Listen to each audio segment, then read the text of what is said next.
Magandang umaga po muli ang inyong lingkod, si Chef Roy. Sa umaga pong ito, may babasahin po ako para sa inyo. Pakinggan po natin, napakaganda po nito. John 14:25. Lahat po ng video ito, pagpapalain po ng Diyos. Kung dati na pong kayo pinagpapala, patuloy kayong pagpapalain ng Diyos, pati na ang buong pamilya ninyo. Pakinggan po natin John 14:25. Ito po sulat po ng ito po sinulat ito ng mga apostol at salita po ito ng ating Panginoong Hesus. Pakinggan po natin, no? Sinasabi ko sa inyo ang mga bagay na ito habang kasama pa ninyo ako. Ngunit ang patnubay, ang Espiritu Santo na isusugo ng Ama sa pangalan ko, ang siyang magtuturo sa inyo ng lahat ng bagay at magpaalala ng lahat ng sinasabi ko sa inyo. Ito po, salamat sa Diyos sa mensahe sa atin sa umaga ito. Di ba po palagi pong narinig ninyo na sinasabi niyong lingkod na banal na espiritu kailangan may manguna sa atin upang maunawaan natin ang salita ng Diyos. Kasi po, kung sarili natin, hindi po natin maunawaan. Wala po tayong kakayanang umunawa kung sarili po natin. Ang salita po ng Diyos ay yun po ang tungkulin ng banal na espiritu, manguna po sa atin upang, ayan po sa binasa ng inyong lingkod, ang sabi ng ating Panginoong Hesus, sinasabi ko sa inyo ang mga bagay na ito habang kasama pa ninyo ako.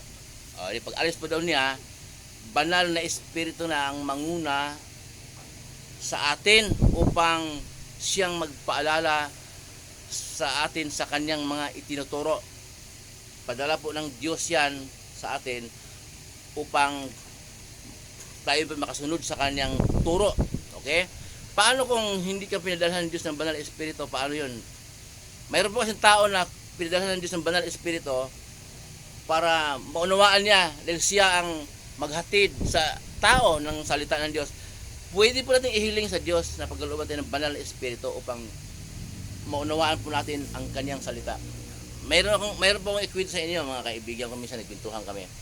Mayroon po kasi akong nakitang post sa FB, sabi po doon sa post na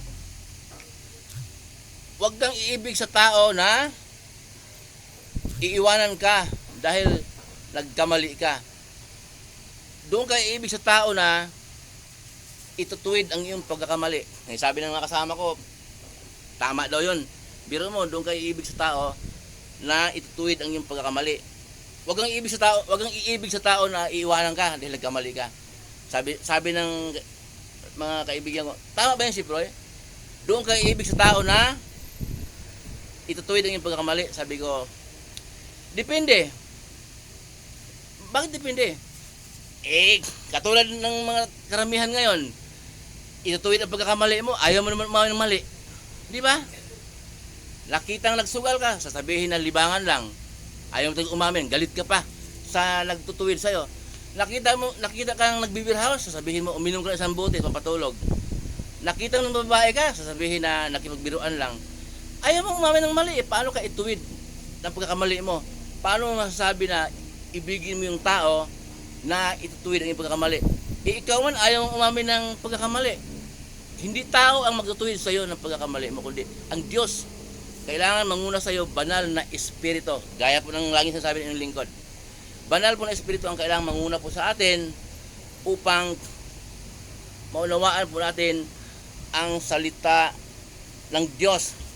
At ang salita ng Diyos, sabi nga ni Jesus, hindi sarili ko ang nagsalita ng mga sinasalita ko, kundi ang nagsugo sa akin ang siyang nagsalita para bumubuka ang aking bibig. So ang salita ng Ama ay yun ang sinasalita ng ating Panginoong Hesus.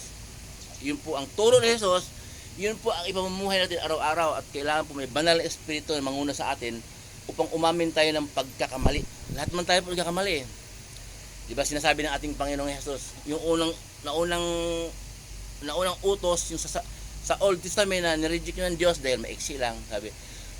kapag tumingin ka sa babae na ay kapag wag kang mangangalunya, yun ang sabi ng unang utos doon sa lumang tipan, wag kang mangangalunya, wag kang makikiapid sa hindi mo asawa. Di ba ba? Tama. Doon sa 10 utos, kasama yan. Pero sinasabi ni Jesus, kapag tumingin ka sa babae na may pagnanasa ka, nangangalunya ka na sa puso. So pinalawak ng ating Panginoong Jesus. Kasi po, sa panahon ngayon, nakita paglabas natin, napaka pinahigpit, pinalawak ng ating Panginoong Jesus. Paglabas natin, mga litaw na yung mga babae, mga naka-short. Sinasadya din naman nila, ewan ko sila kung bakit. Mayroon namang utos ng ating Panginoong sulat ni Pablo na huwag kang maging sanhi ng pagkakasala ng iba. Hindi alam ng karamihan po yon. Naka-short ng maiksi, sasabihin lang na hindi mo siya dalaga, wala ang problema. Lusyang na siya, hindi siya dalaga. Yung mga tumitingin sa kanya na may pagnanasa, nagkasala. Okay? At yung tumitingin sa kanya naman na nagsasabi na ang pangit na, lawlaw na, lusyang na, nagka-short pa, nagkasala din. So siya naging sanhi ng pagkakasala ng iba. Pero utos po yon. Basa po sa Bible, huwag maging sanhi ng pagkakasala ng iba. Muli pang iyong lingkod, si Chef Roy. Shout out muli sa lahat ng video ito. Shout out kay paring Ricky na naka-duty na po ngayon dito sa Dels. Kasama ko sa Dels. Shout out kay Mambo Robles dito sa Bulihan. Shout out din kay JM Francisco. Palagi nanonood ng video ko ito. Ngayon po ay araw ng Martes, 9 AM po. Kumusta? June 2. Ay, July po nga pala. July 2. Kumusta kayong lahat? Lahat ng nanonood ng video ito muli, pagpapalain ng Diyos. Muli po, magandang umaga, ang inyong lingkod, si Chef Roy.